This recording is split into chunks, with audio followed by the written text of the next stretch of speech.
دنیا میں خاص طور پر بدنام زمانہ جو جماعت پیدا ہوئی ISIS نام سے، اس کا نظام ہی یہ تھا تشدد کرنا. ان کے متعلق اگر معلوم کیا جائے تو یہ ہے کہ وہ سختی سے کسی چیز کو نافذ کرنا چاہتے ہیں، سختی سے کنٹرولنگ حاصل کرنا. اور اس سختی کے معاملات میں انہوں نے جو کیا ہے اللہ کی پناہ. عراق میں، شام میں جا کر کے دیکھیں حالات. انہوں نے تو لڑکیوں کو گرفتار کر کے بازاروں میں بیچا بھی ہے، ان کو باندیاں بنا کر کے. کتنے 12 سال کی لڑکیاں، 14 سال کی لڑکیاں. اور پھر اگر وہ یہ دعویٰ کرتے ہیں کہ خلافت نافذ کی جائے گی، کہاں خلافت اور کہاں تمہارے اعمال. یہ تشدد کے ذریعے سے اسلام کے چہرے کو بگاڑنے کی کوشش ہے. بسم اللہ الرحمن الرحیم. شروع اللہ کے نام سے جو بڑا مہربان نہایت رحم والا ہے.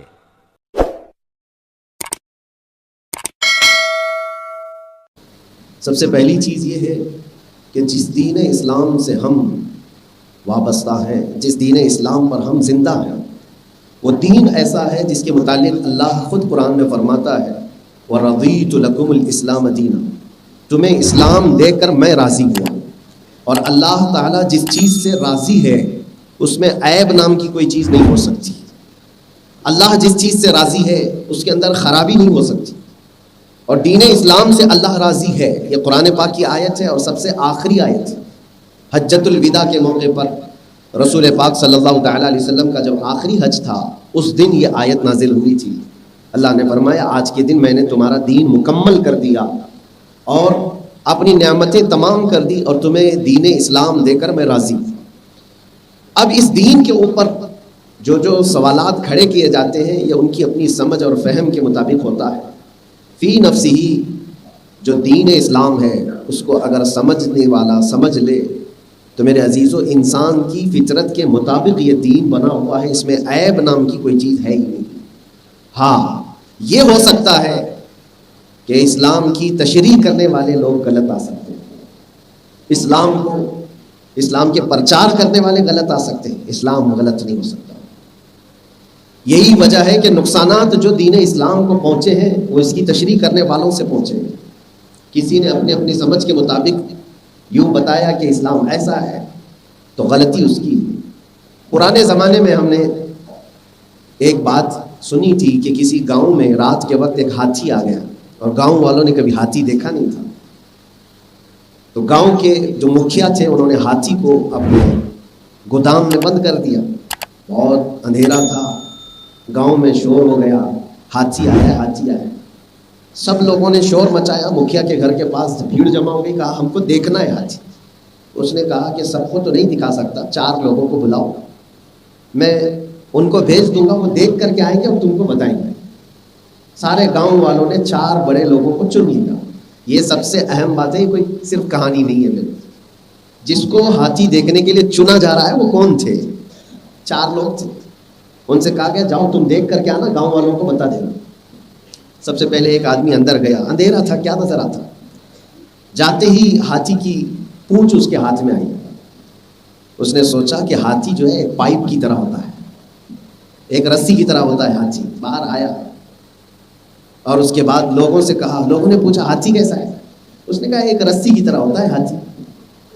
دوسرا شخص اندر گیا، اس کے ہاتھ میں سیدھے ہاتھی کے پیر آ گئے.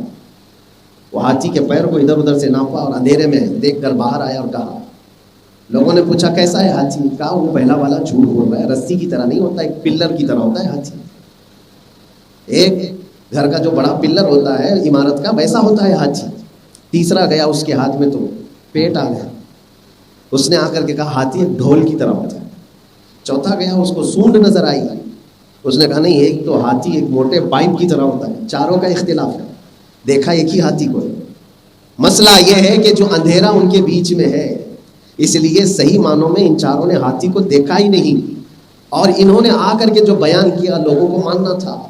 یہاں آ کر کے میرے عزیزو ایک بہت عظیم بات میں آپ کے سامنے کرنے جا رہا ہوں. جنہوں نے اسلام کو پڑھا ہی نہیں، دور سے صرف چھو لیا اور باہر آ کر کے بتایا اسلام ایسا ہے، تو لوگوں نے اندھا دھند ان کی پیروی کی اور گمراہ ہو گئے. اسی لیے اللہ کے نبی صلی اللہ علیہ وسلم ارشاد فرماتے ہیں قیامت کے قریب تم دیکھو گے کہ لوگ جاہلوں کو اپنا سردار بنا لیں گے اور وہ بغیر علم کے فتویٰ دیں گے اور خود بھی گمراہ ہوں گے اور دوسروں کو بھی گمراہ کریں گے. جن کو اسلام کی تشریح آتی نہیں، ان کے ذریعے سے اگر اسلام کو دیکھا جائے گا تو انسانوں کا، مسلمانوں کو گمراہ ہونا ضروری ہو جاتا ہے۔ اس لیے سب سے پہلی چیز یہ ہے کہ علم کی روشنی اس کے پاس ہو، کما حق وہ اسلام کو سمجھا ہوا ہو، اور جب وہ تشریح کرتا ہے تو اسلام کی صحیح معنوں میں وہ تصویر لوگوں کے سامنے پیش کر سکتا ہے۔ ورنہ ہوتا یہ ہے، ایک بادشاہ آیا اور اس نے ایک مسلمان کو بلایا اور کہا کہ قرآن میں تو یہ ہے فَاقْتُلُوا الْمُشْرِكِينَ حَيْثُ وَجَدتُمُوهُمْ، مشرکین کو جہاں پاؤ قتل کر دو۔ تو کیا یہ حکم صحیح ہے قرآن میں؟ وہ سیدھا سادہ مسلمان تھا، تھوڑا بہت پڑھا لکھا ہوگا، نیم ملا ہوگا، اس نے کہہ دیا ہاں یہ بالکل پکا حکم ہے، جہاں پاؤ قتل کرو۔ تو بادشاہ نے کہا تم کیا قتل کرو گے؟ میں کرتا ہوں۔ اس کو بھی مارا اور جہاں جہاں مسلمان ملتے تھے قتل کرتا چلا گیا۔ بادشاہ مشرک تھا، اس نے کہا جب ہمارے قتل کی بات آئی ہے تو ہم پہلے کرتے ہیں، ہمارے پاس پاور ہے، ہمارے پاس طاقت ہے۔ دن بھر میں اس نے ہزاروں لوگوں کو قتل کر ڈالا اور یہ سلسلہ چلتا رہا۔ جو جید علماء تھے ان کے پاس یہ بات پہنچی کہ بادشاہ کو ہو کیا گیا ہے۔ تو ایک جماعت علماء عالم البلد جن کو کہا جائے، شہر کے سب سے بہترین کامل علماء تھے، وہ آئے، کہا کہ ہمیں بادشاہ سے ملنا ہے۔ بادشاہ نے کہا کہ کیا بات ہے، کس بات پر آپ ملنا چاہتے ہیں؟ انہوں نے کہا کہ آپ کس بنیاد پر سارے لوگوں کا قتل کر رہے ہیں؟ آپ کی کتاب میں، قرآن میں یہ کہا گیا مشرکین کو جہاں پاؤ قتل کرو، تو یہ حکم اگر ہے تو ہم سب قتل کیے جائیں گے، اس لیے میں چاہتا ہوں کہ پہلے ہی میں تم لوگوں کا صفایا کر دوں۔ اس عالم دین نے کہا یہ کس نے آپ کو اس طرح کی تشریح کی؟ کس نے بتایا اس طرح کہ جہاں پاؤ قتل کرو؟ قرآن کا یہ جو حکم آیا ہے کس سندرب میں ہے، کس پس منظر میں ہے؟ آپ کو ہم بتائیں، یہ حالت جنگ کے معاملات۔ جنگ جب دو لوگوں کے درمیان چل رہی ہے تو جنگ کے حالات میں تو دو فوجیوں کو آمنے سامنے ہوتے ہیں تو بہت سارے آرڈر دیے جاتے ہیں۔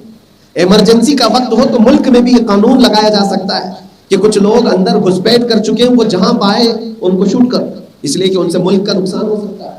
یہ حکم خاص وقت کے لیے ہے، نہ یہ کہ ہر دن اور ہر وقت کے لیے۔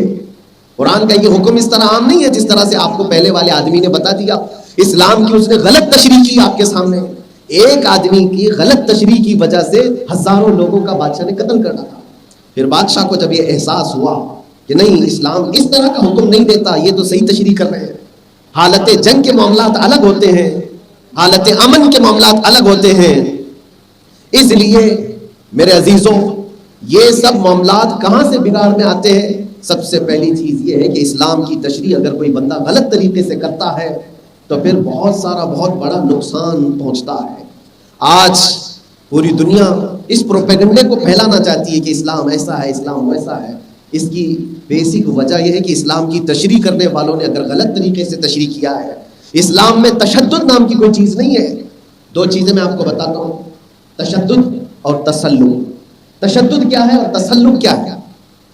مثال کے طور پر نماز فرض ہے، نماز فرض ہے، آپ دوسرے کو پڑھانے کے لیے ڈنڈا لے کر کے پیچھے لگے ہوئے ہیں، یا پھر کسی کو کوئی حکم کا پابند بنانے کے لیے آپ دوسروں پر سختی کرتے ہیں، یہ تشدد ہے، اور اپنے آپ پر سختی کرتے ہیں، اپنے نفس پر سختی کرتے ہیں، یہ تسلط ہے۔ اور تسلط اچھی چیز ہے، تشدد اچھی چیز نہیں ہے۔ ہاں، تشدد کہاں کرنے کا حکم ہے؟ جو حکام ہیں جن کے ہاتھ میں پاور دیا گیا ہے کہ آپ امپلیمنٹ کرو قانون کا، تو وہ تشدد کر سکتے ہیں۔ جیسے پولیس ڈپارٹمنٹ، اگر وہ سختی نہ کرے تو کوئی قانون پر عمل کرے گا ہی نہیں۔ ان کو اجازت ہے، جو حاکم ہوگا، حکام ہوگا، جن کے پاس شعبے چلانے کا نظام ہوگا، ان کو حکم ہے کہ دوسروں پر سختی کرے، لیکن ہر بندے پر یہ حکم نہیں ہے کہ تو دوسروں کو عمل کرانے کے لیے سختی کرے، آپ سختی نہ کریں۔ ہاں، آپ تبلیغ کر سکتے ہیں، تشدد نہیں۔ کوئی ٹوپی کے بغیر آیا ہے، آپ اس کو سمجھائیں یہ طریقہ، مستحب طریقہ کیا ہے۔ کوئی بغیر داڑھی کا ہے، آپ اس کو تبلیغ فرمائیں، یہ سنت رسول یہ ہے۔ لیکن اگر آپ اس پر سختی کرتے چلے جائیں تو اللہ نے آپ کو اس کا مکلف نہیں بنایا ہے، اللہ نے آپ کو اس کا حکم نہیں دیا ہے۔ ہاں، جو حکام اسلام ہوں گے، جہاں اسلامی حکومت ہوگی، وہ سختی کر کے کوئی چیز کا حکم نافذ کرا سکتے ہیں۔ لیکن آج یہیں سے جو بگاڑ پیدا ہوا ہے، تشدد کرنا، اور یہی تشدد کی یہ جو آج اصطلاح چل رہی ہے، اسی میں کئی جماعتیں پیدا ہوئی دنیا میں۔ خاص طور پر بدنام زمانہ جو جماعت پیدا ہوئی ISIS نام سے، اس کا نظام ہی یہ تھا، تشدد کرنا۔ ان کے متعلق اگر معلوم کیا جائے تو یہ ہے کہ وہ سختی سے کسی چیز کو نافذ کرنا چاہتے ہیں، سختی سے کنٹرولنگ حاصل کرنا. اور اس سختی کے معاملات میں انہوں نے جو جو کیا ہے اللہ کی پناہ. عراق میں، شام میں جا کر کے دیکھیں حالات. انہوں نے تو لڑکیوں کو گرفتار کر کے بازاروں میں بیچا بھی ہے، ان کو باندیاں بنا کر کے. کتنے 12 سال کی لڑکیاں، 14 سال کی لڑکیاں. اور پھر اگر وہ یہ دعویٰ کرتے ہیں کہ خلافت نافذ کی جائے گی، کہاں خلافت اور کہاں تمہارے اعمال. یہ تشدد کے ذریعے سے اسلام کے چہرے کو بگاڑنے کی کوشش ہے. جب کبھی اسلام کی تشریح غلط لوگوں کے ذریعے سے ہوگی تو اسلام کو اس کا نقصان اٹھانا پڑتا ہے. یہ جو آج معاملات دہشت گردانہ حملوں کے ہم اپنے ملک میں بھی دیکھ رہے ہیں اور دوسری جگہوں پر بھی دیکھ رہے ہیں. مسلمان بن کر کے اگر کوئی اس طرح کے حالات کرتا ہے تو وہ اسلام کے اوپر تھپا لگاتا ہے. اسلام نے اس چیز کا آرڈر دیا ہے کبھی تمہیں؟ اسلام نے تمہیں حکم دیا ہے کہ اٹھاؤ تلوار اور جہاں پاؤ مارو؟ اللہ تبارک و تعالیٰ کے اس کلام پاک کو بغیر پڑھا ہوا آدمی جب اسلام کی تشریح کرنے آتا ہے تب اس طرح کا نظام درہم برہم ہو جاتا ہے. مجھے ایک بات یاد آتی ہے، ایک عراق کا رہنے والا عیسائی پادری پوپ ہے، اپنی 2 بیٹیوں کے ساتھ وہ کار میں سفر کر رہا ہے. اس وقت حالات بہت کشیدہ تھے جب یہ داعش جو کٹر پنتھی جماعت ہے اس کے نوجوان جگہ جگہ بندوقیں تانے ہوئے سڑکوں پر کھڑے رہتے تھے، کسی کو بھی شوٹ کر دیتے تھے. وہ عیسائی پادری اپنی 2 بیٹیوں کے ساتھ سفر کر رہا تھا، بیچ میں اس کو روک لیا گیا. 2 نوجوان آئے، اسلامی وضاقتہ تو دکھتی ہے، داڑھی ہے، ٹوپی ہے، بندوق تانے ہوئے ہیں. آ کر کے سیدھے انہوں نے اتارا اور کہا کیا نام ہے تمہارا؟ اس نے کہا عبداللہ نام ہے. عیسائی نے کہا میرا نام عبداللہ ہے. کہا کہ قرآن جانتے ہو؟ کہا ہاں بالکل جانتا ہوں، پڑھاؤ. کہا پڑھ کے سناؤ کہیں سے. اس نے پڑھنا شروع کیا، عیسائی پادری جو تھا، لیکن وہ پڑھ رہا تھا بائبل کی آیتیں پڑھتا جا رہا تھا. قرآن کا ایک حرف بھی اس کو معلوم نہیں تھا. عیسائی پادری تھا. پڑھا اس نے کافی دیر تک. دونوں نوجوانوں نے کہا ہاں ٹھیک ہے چلو جاؤ آگے بڑھ جاؤ. آگے بڑھنے کے بعد اس کی بیٹیوں نے اس سے پوچھا کہ بابا آپ نے جب اس دونوں نے روکا تو آپ نے جو پڑھ کے سنا ہے وہ تو بائبل تھی، انجیل تھی، پھر انہوں نے کیسے چھوڑ دیا؟ آپ نے کتنا یقین کے ساتھ پڑھا کیسے ان کے ساتھ؟ آپ کو یہ نہیں پتا تھا کہ وہ پکڑ لیں گے؟ وہ ہنس کر کے کہا مجھے یقین تھا اگر وہ قرآن پڑھے ہوئے ہوتے تو اس حالت میں کبھی راستہ چلنے والوں کو پکڑتی ہی نہیں. مجھے پتا تھا کہ ان کو قرآن کچھ نہیں آتا، انہیں جو پڑھ کر کے سنایا جائے وہ قرآن سمجھ لیں گے. یہ حالات ہیں میرے عزیزوں جن لوگوں کے ہاتھوں میں کچھ نہ کچھ ہتھیار تھما کر کے دنیا بھیج رہی ہے. اس لیے اپنے نوجوانوں کی تربیت اس انداز سے کرو کہ نوجوانوں انٹرنیٹ کا زمانہ ہے اور یہ سوشل میڈیا کا زمانہ ہے. کہیں پر بھی تم داخل ہوتے ہو کسی میدان میں تو سوچ سمجھ کر کے جاؤ. تمہارا ایک شیئر کرنا، تمہارا ایک ٹیگ کرنا، کہ تمہارا لائک کرنا، اس کا بھی حکم نافذ ہوتا ہے. کفر کو صحیح مان لینا، غلط چیز کو صحیح تسلیم کر لینا، اس پر بھی حکم نافذ ہوتا ہے. اس لیے انٹرنیٹ کے دور میں بہت سارے، میں نے خود آپ کو بتاؤں 2 ایسے نوجوانوں کو جیل کی سزا کاٹتے ہوئے میں نے دیکھا ہے جو صرف اور صرف سوشل میڈیا پر ایکٹیو تھے اور کسی کی ویڈیو شیئر کرتے تھے اور اس کو لائک کیا کرتے تھے. کام ان کا کچھ نہیں ہے لیکن حکم ان کے اوپر ہے. تم اس طرح کی چیزیں پسند کرتے ہو تو اس کا مطلب ہے تمہاری مانسکتا بھی ایسی ہے. جب یہ دنیا کا قانون ہے تو یاد رکھو قیامت کے دن بھی یہ قانون نافذ ہوتا ہے. قرآن پاک کی 19ویں پارے کے پہلے صفحے کی آیت سے اللہ تعالیٰ فرماتا ہے بہت سارے لوگ ایسے ہوں گے جن کو کھینچ کر لے جایا جا رہا ہوگا اور وہ جہنم کی طرف وہ چیخ کر کے کیا کہتے ہیں یا ویلتا لیتنی لم اتخذ فلانا خلیلا لقد اضلنی عن الذکر بعد اذ جاءنی. کہتا ہے کہ کاش میں فلاں کی دوستی نہیں کیا ہوتا تو اچھا ہوتا، میرے دوست نے مجھے اللہ کے ذکر سے روک دیا اور گمراہ کیا تھا. دوستی اگر تمہاری غلط سنگت میں چلی گئی ہے تو قیامت کے دن دوست جہاں جا رہے ہوں گے وہاں تمہیں بھی لے جایا جا رہا ہوگا. کس صحبت میں بیٹھتے ہو یہ ہمیشہ یاد رکھو. آس پاس اللہ کے نبی صلی اللہ تعالیٰ علیہ وسلم نے ارشاد فرمایا اچھے لوگوں کی صحبت میں بیٹھنے والے کی مثال عطر کی دکان میں جانے کے برابر ہے. عطر کی دکان میں جاؤ کہ خوشبو نہ بھی لگاؤ تو بدن میں خوشبو آ ہی جاتی ہے. اور برے لوگوں کے ساتھ بیٹھنے کی مثال میرے آقا نے فرمایا ایسے جیسے کوئلے کی کان میں جا کر کے آیا، کام تو کچھ نہیں کیا لیکن کالک ضرور لگ جاتی ہے. کوئلے کی کالک اپنے کپڑوں پر کچھ نہ کچھ لگ جاتی ہے. اپنی مجلسوں کو دیکھ سمجھ کر کے بیٹھا کرو، اختیار کرو. نوجوانوں یہ صرف اور صرف میں سوشل میڈیا کی بات نہیں کر رہا ہوں، میرے پاس وہ ساری چیزیں موجود ہیں. آج جو انویسٹیگیشن ہوتی ہے کسی کے اوپر تو سب سے پہلے اس کے فرینڈ سرکل کو بھی چھانا جاتا ہے, ڈھونڈا جاتا ہے. اس کے فرینڈ سرکل میں کون کون لوگ ہیں, کس طرح کے لوگوں کو اس نے ایڈ کیا ہوا ہے. واٹس ایپ گروپ چلاتا ہے تو اس کے گروپ کے اندر کیسے ممبرس ہیں, یہ دنیا میں دیکھا جا رہا ہے, قانون میں دیکھا جاتا ہے. اس لیے دیکھا جاتا ہے کہ اس کی مانسکتا پتہ چلے, اس کی ذہنیت پتہ چلے, کیسے دوست یہ اختیار کرتا ہے. یاد رکھو, جب یہاں تمہارے فرینڈ سرکل کی وجہ سے قانون کا شکنجہ تم پر کسا جاتا ہے تو پھر قیامت کے دن بھی یہی حال ہونے والا ہے. قیامت کے دن یہ حال ہوگا. برے دوستوں کی وجہ سے کئی لوگ دوزخ کی طرف جا رہے ہوں گے, کئی لوگوں کو جہنم کی طرف لے جایا جا رہا ہوگا. سب سے بہترین چیز کیا ہے میں آپ کو بتاتا ہوں میرے عزیزوں. حضرت انس رضی اللہ تعالیٰ عنہ صحابی رسول ہیں, چھوٹی عمر کے تھے. وہ کہتے ایک حدیث میں نے رسول اللہ سے سنی ہے اور اس حدیث کو سننے کے بعد مجھے زندگی میں جتنی خوشی آئی اس سے بڑی خوشی کبھی آئی نہیں, اس سے بڑی خوشی کبھی آئی نہیں. تو ان سے پوچھا گیا کون سی ایسی حدیث آپ نے سنا, اللہ کے نبی صلی اللہ علیہ وسلم سے کون سی ایسی بات آپ نے سنی ہے. حضرت انس رضی اللہ تعالیٰ عنہ فرماتے ہیں اللہ کے نبی صلی اللہ علیہ وسلم نے فرمایا المرء مع من احب, قیامت کے دن ہر آدمی اس کے ساتھ ہوگا جس سے وہ محبت کرتا ہے. حضرت انس نے کہا مجھے فخر ہے اس بات پر کہ میں رسول اللہ سے محبت کرتا ہوں, اللہ کے نبی صلی اللہ تعالیٰ علیہ وسلم سے میں محبت کرتا ہوں, ابو بکر صدیق سے محبت کرتا ہوں, عمر بن خطاب سے محبت کرتا ہوں. میں نے پوچھا اللہ کے نبی میں آپ سے محبت کرتا ہوں تو میں کہاں رہوں گا. حضور نے مسکرا کر کے کہا انس تم میرے ساتھ رہو گے. یہ حکم سب کے لیے میرے عزیزوں, سب کے لیے. تم دنیا میں جس سے محبت کرتے ہو اور جس کی چیزوں کو پسند کرتے ہو قیامت کے دن اسی کے ساتھ اٹھائے جاؤ. نوجوانوں سے میں پوچھتا ہوں آج تم نے اپنا آئیڈیل, اپنا ہیرو کس کو بنا رکھا ہے, تم کس کے فین بنے بن پھرتے ہو. ذرا سوچ سمجھ کر کے دنیا میں آئیڈیل منتخب کرنا. وہ نوجوان جو فیشن کی دنیا میں بھاگے چلے جا رہے ہیں, ان کے ہیئر کٹنگ سٹائلز, ان کے کپڑے پہننے کے سٹائل, ان کے چلنے پھرنے کے انداز, ان کے ہر چیز خریدنے کے انداز, یہ ساری چیزیں تم کس کو دیکھ کر کے کر رہے ہو. یہ تمہاری زندگی پر بھی اثر پڑتا ہے اور آخرت پر بھی اثر پڑے گا, آخرت پر بھی اثر پڑے گا. دنیا کو یہ نہ دیکھو دنیا کس چیز میں فیشن کرتی ہے. میرے عزیزوں دنیا کفار و مشرکین کے لیے جنت کی طرح ہے, انہیں جنت کی طرح جینے دو. تمہیں یہاں ان کو دیکھنے کے لیے نہیں بھیجا گیا, تمہیں یہاں بھیجا گیا ہے اپنے نبی مکرم کو دیکھو, ان کے صحابہ کو دیکھو, اور اگر ان کے اخلاق و کردار کے ساتھ چلو گے تو میرے عزیزوں ہم نے دنیا میں بھی عزت دیکھی ہے. آج جو دنیا میں عزت دیکھی ہے اللہ کا کروڑا احسان. میں جس علاقے میں بھی گیا لوگوں کا ہجوم میں نے اپنے ارد گرد پایا ہے. وہ اس لیے نہیں کہ میں کوئی بہت بڑا پرہیزگار یا کوئی بڑے منصب والا یا کوئی سیاسی عہدے والا, کچھ نہیں ہے میرے پاس, کچھ نہیں ہے.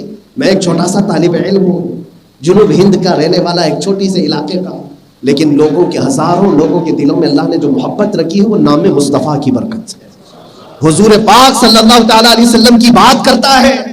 اور میں نے ایک بات بہت بچپن میں پڑھی تھی کہ نبی پاک صلی اللہ تعالیٰ علیہ وسلم کی عزت کی حفاظت کے لیے کوئی کھڑا ہو جائے تو اللہ اس کی عزت اتنی بڑھاتا ہے کہ اگر وہ 70 دروازوں کے اندر بند بھی رہے اللہ پوری مخلوق کے دل میں اس کی محبت ڈالتا ہے. 70 دروازوں کے اندر بھی وہ بند رہے اللہ اس کی محبت مخلوق کے دل میں ڈالتا ہے. میں نے دیکھا ہے یقیناً اگر اس کو محاورتن کہا جائے تو میں 70 دروازوں میں 8 مہینے تک بند ہی تھا.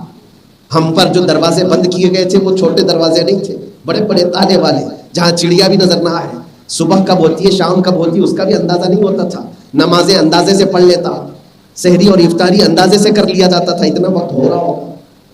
ان حالات سے گزرنے کے بعد باہر کی کچھ خبر نہیں تھی, لیکن بعد میں احباب نے بتایا بچے سے لے کر بوڑھے تک, جوان سے لے کر ہر مرد تک, عورتیں بچے سارے لوگ ہر مجلس میں, ہر محلے میں, ہر محراب پہ جو دعاؤں کا سلسلہ مجھ غریب اور فقیر کے لیے تھا, تو میں محسوس کرتا ہوں یہ کمائی ہوئی چیز نہیں ہے, یہ اللہ کی طرف سے ڈالی ہوئی چیز ہوتی ہے.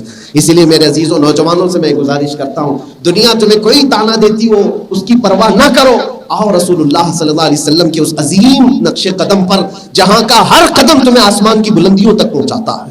تمہیں ایسا لگتا ہے مجھے 4 لوگوں میں بیٹھنا پڑتا ہے, داڑھی رکھوں گا تو لوگ کیا بولیں گے, ٹوپی رکھوں گا تو لوگ کیا بولیں گے. لوگ کچھ نہیں بولتے, یہ مرنے کے بعد صرف انا للہ بولتے ہیں اور کچھ نہیں کرتے, صرف اتنا ہی. اگر انسانوں کے لیے اپنے آپ کو بدلنے سے رہ گئے تو پھر یہ وہ لوگ ہیں جو قبر پر تمہارے 10 منٹ بھی بیٹھنے والے نہیں ہیں.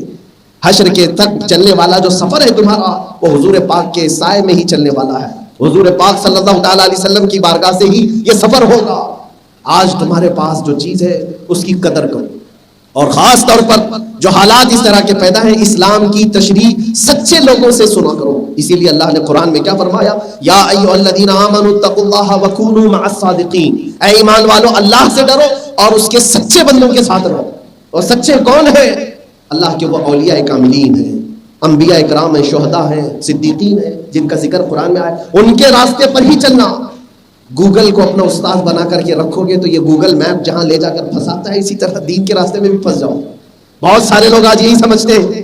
نئے لوگ اسلام کی تشریح کرنے کے لیے انٹرنیٹ پر نظر آ رہے، کوئی انجینئر آیا، کوئی پروفیسر آیا، کوئی ڈاکٹر آیا. لوگ یہ سمجھتے ہیں کیا بہترین ریفرنس کے ساتھ بتاتا ہے. میرے عزیزوں، شیطان ان سے بھی بہت بڑا عالم تھا. اس کو معلم الملائکہ کہا جاتا ہے. کیا صرف کثرت سے علم ہونا یہ ہدایت کی علامت ہے؟ عشق رسول ساتھ میں ہو تو وہ ہمارے سروں کا تاج ہے. اور جو بندہ تمہیں بزرگوں سے دور کرتا جائے اور حضور پاک اور ان کے صحابہ سے دور کر کے چاہے وہ پہاڑ جیسا علم پیش کرے، اس کی طرف توجہ ہرگز مت کرنا. ہمارے لیے دین وہی ہے جو غوث اعظم سے ہو کر کے آیا ہے. دین وہی ہے جو غریب نواز سے ہو کر کے آیا ہے. دین کی تشریح جنہوں نے کی ہے ان میں سب سے بلند و بالا نام امام احمد رضا خان فاضل بریلوی کا ہے. اسی لیے اس راستے پر ہم چلتے ہیں کہ اسلام کی صحیح معنوں میں تشریح کرنے والے یہ لوگ ہیں. دوسرے لوگوں کی تشریح پر چلیں گے تو پتہ نہیں کس کھائی میں گر جائیں گے. اللہ آپ سب کی اور ہماری حفاظت فرمائے. اور خاص طور پر میں تشدد سے روکنے کے لیے نوجوانوں سے یہ کہوں گا کہ اب جو حالات آنے والے ہیں، بہت بڑے چیلنجز ہیں تمہارے ساتھ. ہمارے وجود کو برقرار رکھنا بھی مشکل ہوگا. آپ یہ مت سمجھنا کہ حکومت ایسی آ گئی، گورنمنٹ ایسی آ گئی، سیاست بدل گئی ہے، اس کی وجہ سے حالات. نہیں، یہ میرے آقا صلی اللہ علیہ وسلم نے 1400 سال پہلے ہی خبر دی تھی کہ قیامت کے قریب تم پر ایک زمانہ ایسا آئے گا کہ ایمان پر قائم رہنا اتنا سخت ہو جائے گا جیسے ہتھیلی پر انگارہ لے کر کھڑا ہونا سخت ہے. اور حضور پاک صلی اللہ علیہ وسلم کی یہ حدیث بھی ہے. میرے آقا نے فرمایا اسلام پر چلنے والے کو لوگ ایسے تعجب سے دیکھیں گے جیسے چور کو اور زانی کو دیکھا کرتے ہیں، اور اس کو تانا دیا کریں گے، یہ دیکھو یہ مسلمان ہے، یہ دیکھو یہ ایمان والا ہے. ایک لوگوں کا بڑا مجمع ہوگا جو ایک سچے مسلمان کو دیکھ کر کے تعجب کیا کریں گے، یہ مسلمان ہے، یہ ایمان والا. وہ دور آئے گا جس پر تمہیں قائم رہنا بہت بڑا چیلنج ہے. اور اللہ کے نبی صلی اللہ علیہ وسلم نے یہ بھی فرمایا دجال کا ظہور آئے گا، اس سے پہلے حق کو باطل اور باطل کو حق بنا کر پیش کیا جائے گا اور لوگ اس کو ماننے لگ جائیں گے. حق بات کو لوگ اتنی مرتبہ جھٹلائیں گے، جھوٹ بول بول کر کے 100 مرتبہ کسی حق بات کو لوگوں کے ذہن میں بٹھانے کی کوشش کی جائے گی کہ یہ جھوٹ ہے، یہ جھوٹ ہے. جو آج میڈیا کر رہی ہے، یہ زمانہ اسی طرح کا آنے والا ہے. اور اللہ کے حبیب صلی اللہ علیہ وسلم فرماتے ہیں اس فتنے کے دور میں 100 لوگوں میں سے 99 نکل جائیں گے اور ایک بچا رہ جائے گا. اور حضور پاک صلی اللہ علیہ وسلم جب اس فتنے سے پناہ مانگتے تھے، دعا کرتے تھے، تو میرے عزیزو ہم سب کی ذمہ داری ہے کثرت سے دعا یہ کرے اللہ تعالیٰ ان عظیم فتنوں سے ہمارے ایمان کی حفاظت فرمائے. آنے والی نسلوں کے لیے بھی بہت سخت معاملات ہیں. اسی لیے بچے ہوں تو ان کی تربیت اللہ کے حبیب صلی اللہ علیہ وسلم کی محبتوں میں کیا کرو، ان کے ساتھ عشق رسول دودھ کے ساتھ پلایا کرو، ان کو حضور کی سیرت اتنی پڑھاؤ پھر وہ بچہ تمہارا جنگل میں رہے، کہیں پر بھی رہے، بے خوف ہو کر کے جیو. اس لیے کہ جس کے ساتھ حضور پاک صلی اللہ علیہ وسلم کی عظمت اور محبت ہوگی وہ کبھی گمراہ نہیں ہوگا، کبھی گمراہ نہیں ہوگا. حتیٰ کہ قبر کے معاملات میں بھی حضرت عمر ابن خطاب کی یہ بات ہے، آخری بات ہے میں سمیٹ رہا ہوں، ڈر اور خوف سے نکل کر حضرت عمر فاروق رضی اللہ تعالیٰ عنہ حضور صلی اللہ تعالیٰ علیہ وسلم کی مجلس میں بیٹھے، حضور نے فرمایا مرنے کے بعد 2 فرشتے آتے ہیں قبر میں، سوال کرتے ہیں تیرا رب کون ہے، تیرا دین کیا ہے. حضور کے بارے میں پوچھتے ہیں ان کے بارے میں کیا کہتا تھا، سب سے سوالات ہوں گے. اور وہ بہت سخت فرشتے ہیں، جھنجھوڑ کر کے اٹھاتے ہیں، نیلی آنکھوں والے، کالے چہرے والے. حضور پاک صلی اللہ علیہ وسلم نے حضرت عمر سے پوچھا عمر جب تیری قبر میں فرشتے آئیں گے تو کیا جواب دے گا، کیا جواب دے گا؟ سنو حضرت عمر کیا کہتے ہیں. عرض کرتے یا رسول اللہ صلی اللہ علیہ وسلم اس سے پہلے میں آپ سے ایک سوال کرنا چاہتا ہوں. کہا کیا؟ حضرت عمر کہتے ہیں مجھے یہ بات بتائیے آج جتنی میں آپ سے محبت کرتا ہوں کیا مرنے کے بعد قبر میں بھی یہ محبت قائم رہے گی؟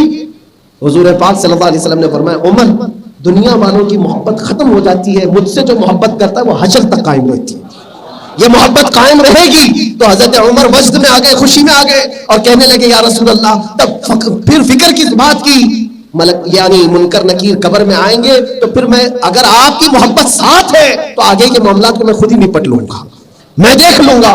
یہ یقین کب ہوتا ہے؟ اللہ کے نبی ساتھ ہے، ان کی محبت پاس ہے، ہر خوف نکل جاتا ہے. صحابہ کا بھی یہی مسلک تھا.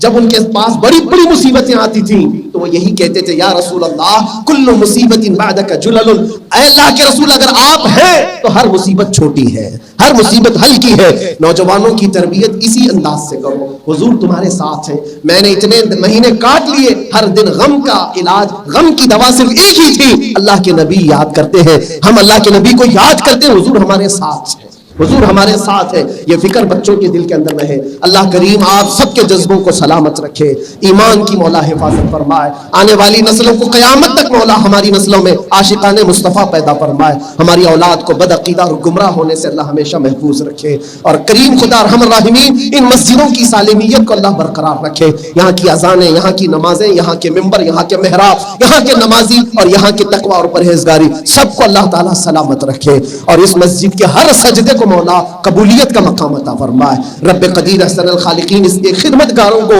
اجر عظیم اور اجر جزیل نصیب فرمائے۔ رب العالمین ہم نے جو کچھ کہا اس پر ہمیں عمل کرنے اور اس سب کو سن کر تبلیغ کرنے کی توفیق عطا فرما۔ وآخر دعوانا ان الحمد للہ رب العالمین۔ السلام علیکم۔